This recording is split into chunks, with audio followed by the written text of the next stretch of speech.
Hello sa lahat ng mga kapisuway-pay at ka-hotspot natin dyan. So, welcome sa panibagong video natin. Okay, so sa video na to guys, medyo exciting siya. I-share ko sa inyo kung paano ko expand or extend yung aking hotspot signal. Meron akong ginawang video nito dati, sa Piso Wi-Fi yun eh. Ngayon, ang gagamitin ko naman is yung Microtech, yung hotspot ng Microtech. At saka ituturo ko rin sa inyo kung paano maglagay ng AP sa Microtech. Kasi may mga nakikita akong nagko-comment na, yun nga, tinatanong nila kung paano. So, bago tayo mag-proceed, gagawa muna tayo ng simulation test ng area. Even though rough estimate lang to siya, pero at least meron. Kaysa wala talaga, di ba? Susukatin lang natin yung distance. At saka titingnan natin kung possible merong mga harang or mga interference between sa distance na yun. As of now, dito tayo sa Google Map. Yan. So, ang lugar pala namin guys is Maramag, Bukidnon sa Mindanao. So, ito yung pinaka-sentro niya. Tapos, medyo malayo kami sa sentro. Nandito kami sa medyo tagong lugar. Ayan. So, pinaka-landmark namin is itong Crystal Sugar Milling Company na to. Tapos yung bahay namin is nandito sa gilid. Ayan, itong maliit na community dito. Siguro mga around 350 houses lang.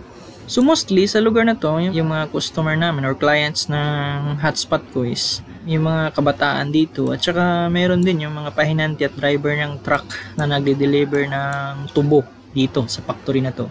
Ito kasi yung main gate niyan eh. Ito, nandito. Okay, so ang gagawin natin ngayon, galing bali sa bahay, which is nandito yung bahay namin around sa area na to, magbabato ako ng signal doon sa maliit naming tindahan, which is kainan siya. Sa previous video ko, yun nga, yung paano ko in-extend yung signal, nandito yung main ko bali nun sa tindahan na to. Papunta dito yung bato niya. Ngayon, babalik ta rin natin at medyo dagdagan natin ng konti. Okay, so nandito sa bahay ngayon yung source. So una, sukatin muna natin yung distance. Assuming nandito yung tindahan, yan, tapos nandito yung bahay namin, so makikita nyo nasa 98 meters, okay, ang distance nya, pero estimate lang to guys. Ngayon ang problema is ito, between sa two sites, meron tayong may encounter dito na harang, mga puno, okay, at hindi basta-basta mga puno to, mga pine tree to na nagsisilakihan. So, yan yung isang problema ngayon. Kung makakatagos ba yung signal natin. Tapos, maglalagay din tayo dito ng isa pang connection. Galing naman dito sa bahay. Tapos, dapat makacover natin tong area dito eh. Pero compare dun sa isa, medyo malapit lang. So, shall we say, ito yung target natin na ma-reach tong bahay dito. So, mga nasa 70 meters lang. So, kayang-kaya na to ng EW71. Okay, so ang magiging deployment natin dito, maglalagay ako dito ng EW71 para sa area na to.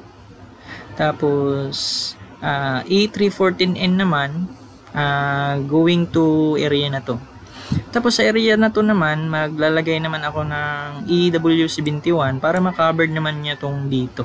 Kasi dito ang mas maraming tao guys. Especially ngayon na milling pa yung factory namin, maraming mga pahinanti nga at saka driver ng truck na nagkumakain dito, tumatambay.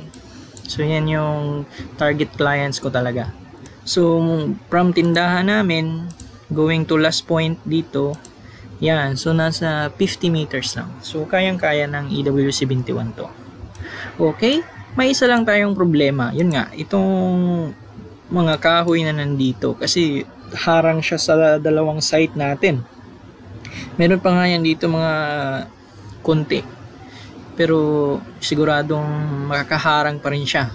Pero tingnan natin kung makakatagos si 314N ni Compass since directional naman siya. Yung ating matinding kalaban dito, yung mga puno na yan, so kailangan natin mapatagos dyan yung ating E314N para makapunta siya doon sa kabilang side. Okay, so try natin siya ngayon. Okay, siguro dito yung direction na tatargetin natin. Kasi estimate lang naman, nandyan yung tindahan namin, dyan apart. straight na to. Okay, so lagay na natin yung ating 314N, kabit natin. So ayun guys, nakabit na natin yung ating 314N. Nandun na siya sa taas ng bubong.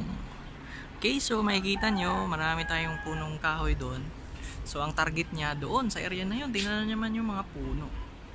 Okay, so check natin mamaya kung makakatago siya. Okay, by the way, papakita ko lang sa inyo yung sit up ng network ko sa loob. So tingnan nyo yung area namin, no? Bundok na bundok.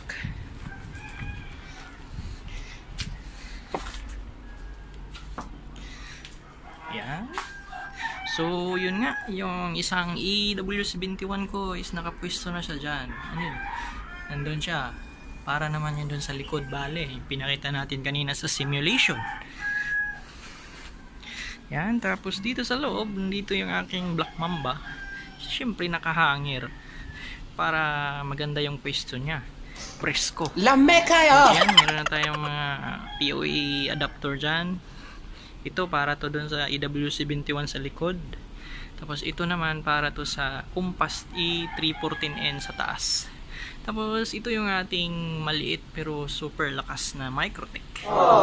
So ang magiging connection natin dito, yung EP sa likod nasa port 3, tapos si E314N naman nasa port 4. So i-set up natin yan mamaya sa Microtech, papakita ko sa inyo.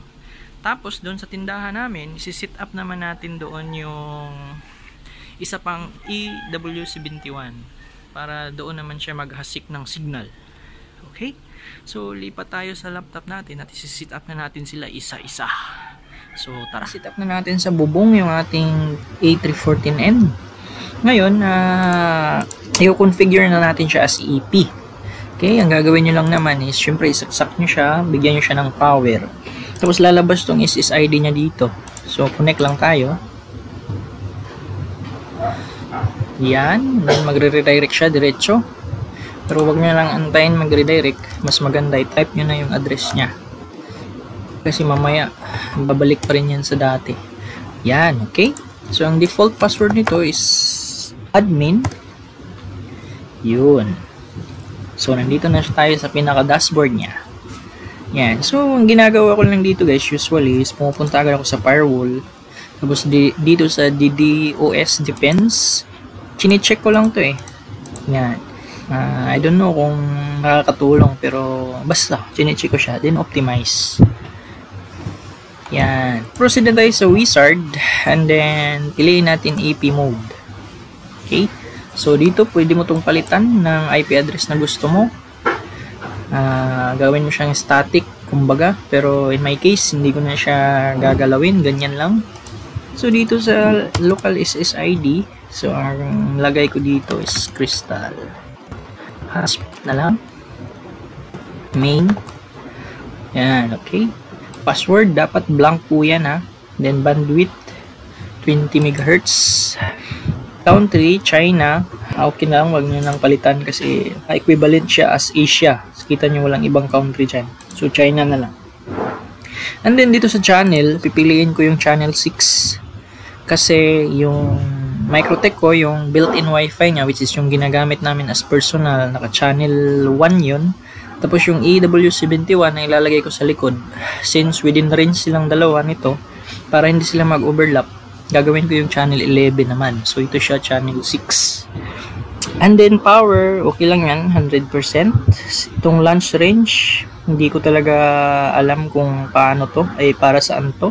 Pero siguro kung gagamitin mo to siya as CPA sa mga point-to-point or para sa mga CCTV connection. Siguro doon magagamit mo yung launch range, pero sige, i-max natin yan. Okay, so ganyan lang guys, ganyan lang kadali mag-set up ng EP sa E314N. Pag click finish mo nito, so okay na siya, pwede na siyang maging EP. Sige.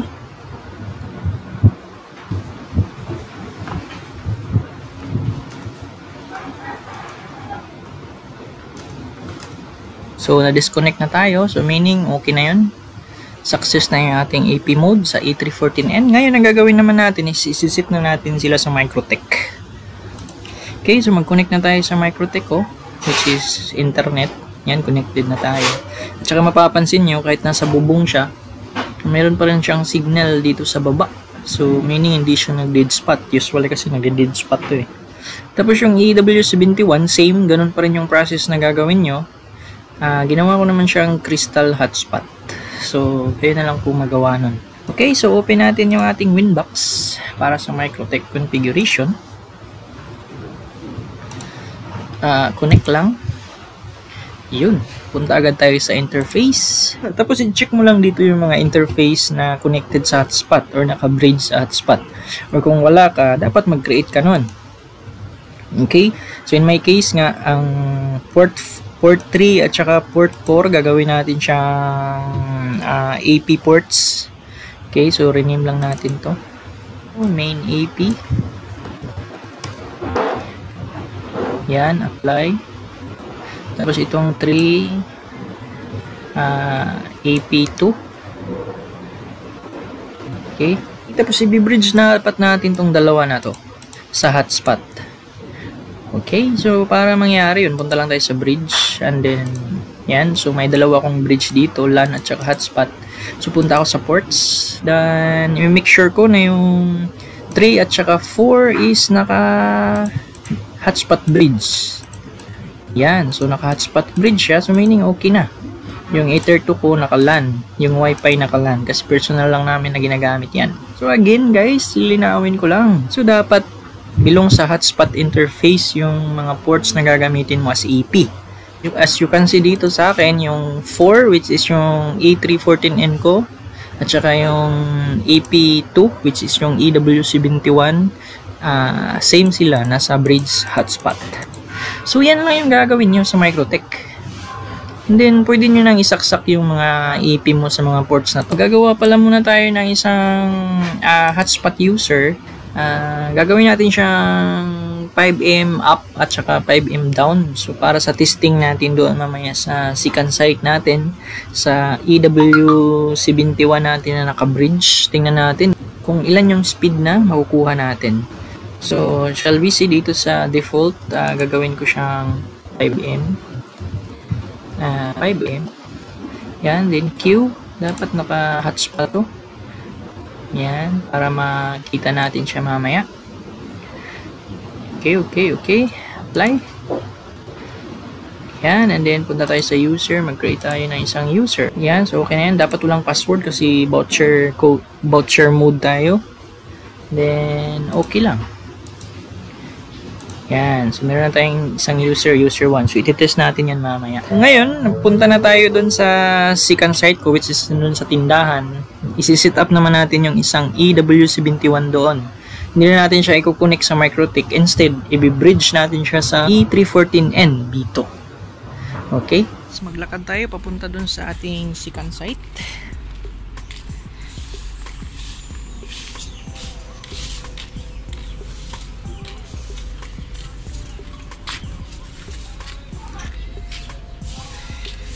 Okay, so tingnan nyo mga bahayan dito. Payak lang yung aming community. Yan. Okay, so paliko-liko pa ako.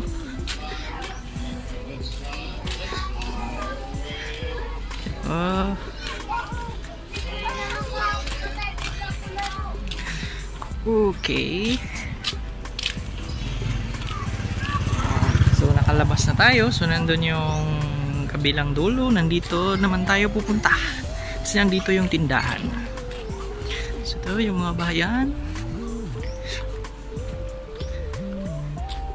So ito yung sinasabi kong harang sa area natin. Yan, yung mga puno na yan. O mga pine trees na di mo alam. Yan. Okay, so nandito na, almost malapit na tayo sa mga tindahan. So medyo maalikabok dito sa lugar namin. Magmask po kayo para hindi kayo mabahing. Yan, so nandito na tayo. Ayun yung ating EW71 nakapwesto. So nandito na tayo sa ating second site. Ayan yung ating EW71 na isa. So, tingnan muna natin kung umabot ba dito yung ating E314N. Kung makakatagos pa sa dyan sa mga puno na yan galing dun sa bahay. Tingnan tingnan natin kung makakaabot siya dito. Okay? So, punta tayo sa Wi-Fi. Ayun, so nakakaabot siya. Lame kayo! Meron tayong 3 bars. So, good sign po yan. Pwede natin siyang i-bridge. At gagawin nating extender bali itong E71D. Siya bali yung mag-extend ng signal natin papunta doon sa mga bahayan na yun. Marami pa yun eh. Doon sa mga tindahan. Okay, hanggang doon sa labasan, sa mga tambayan ng truck. Okay, so i-set up na natin siya. Yung compass nyo, dapat i-reset nyo muna to factory settings. Ganyan yung kanyang SSID na lalabas. So, connect lang tayo. Yun. And then, login. Admin pa rin. Yan. And then, password. Yun. So, nandito na tayo. So, ang gagawin natin guys, punta tayo sa bridge. Hindi tayo magro-router, hindi tayo mag-i-EP. Lalong-lalo hindi tayo magre-repeater. Bridge lang, bridge. Gagawin natin siyang wireless bridge. Okay, so pwede mo itong gawing 5 kasi 1 yung E314N natin para in case gusto nating i-connect yung AP directly. So, next lang. Yung scan band, okay lang yan, 2.4 GHz. Kasi yung E314N natin, 2.4 lang naman yun. And then SSID, so dito na. Pindutin nyo itong search button dito. Then lalabas dyan yung mga available SSID. So kitang-kita nyo guys, full bar yung ating main AP na 314N. Ibabound natin siya or i-connect natin siya. Pindutin lang natin tong parang capacitor na icon dito sa gilid. Yan. So yun na, crystal main. Nakaselect na siya. Then next lang tayo. Ayun, dito sa SSID. So pwedeng mag-assign na naman tayo dito ng iba. Crystal, hotspot, 2 kumbaga. Okay, so password empty lang, then next. So yun, after finish nito guys, okay na yung ating setup. Hopefully okay na yung ating setup. Makakapag hotspot na tayo sa ganitong layo galing dun sa bahay. So finish lang.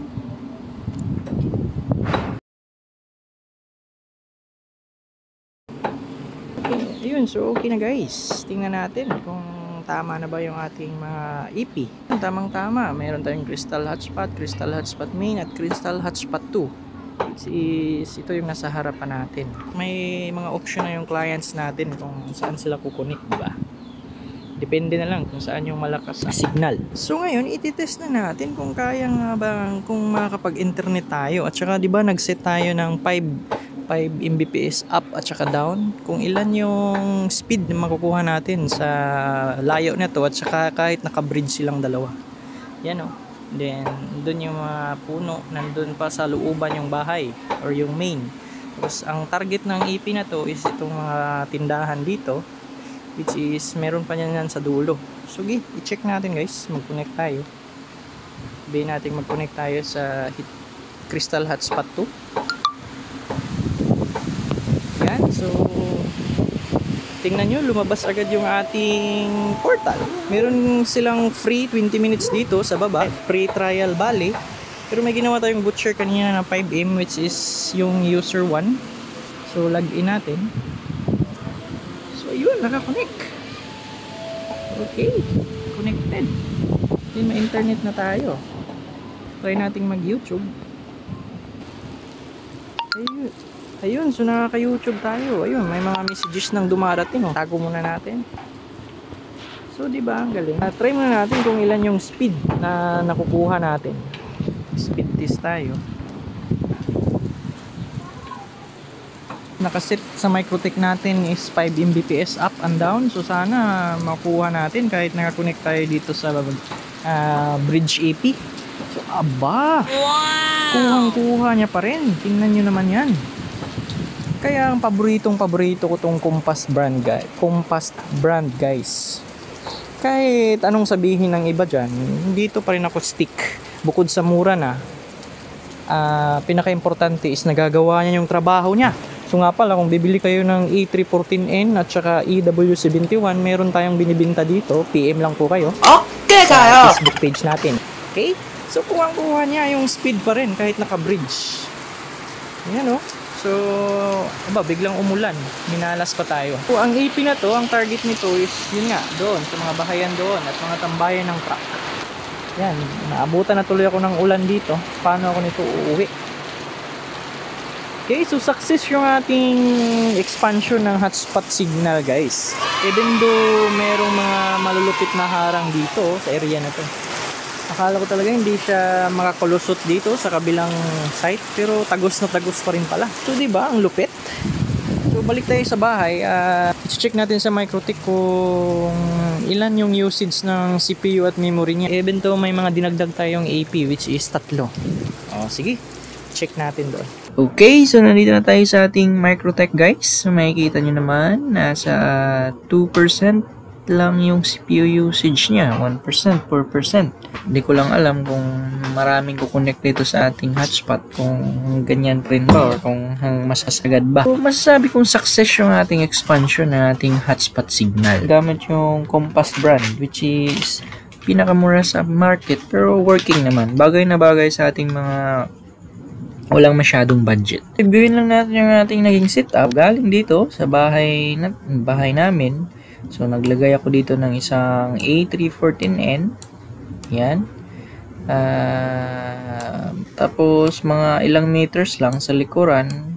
Siguro mga nasa 10 meters lang sa likuran ng bahay. Meron naman akong isang EW71. And then, doon sa tindahan, meron din akong EW71 na isa. Yan. Ang purpose ng EW71 natin dito is para makater tong area na to.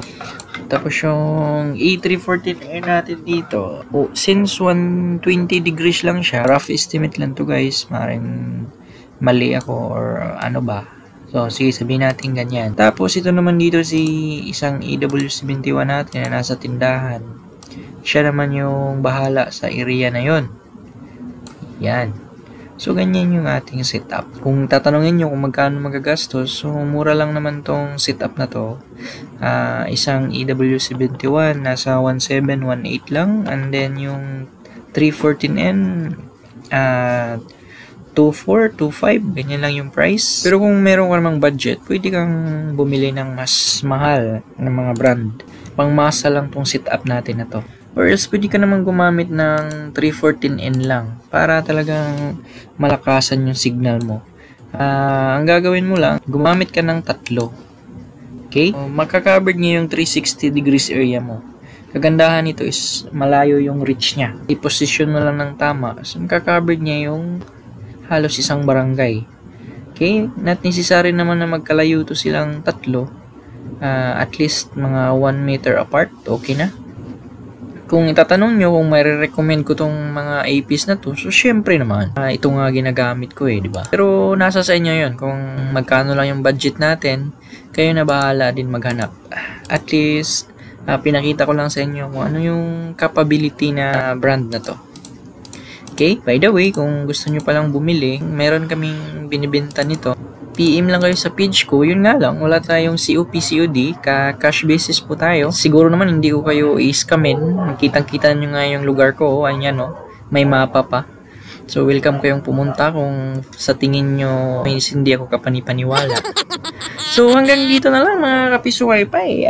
Kita-kits ulit sa ating next video. At sana may napulot kayong idea sa video natin ngayon. So, hanggang dito na lang. Thank you!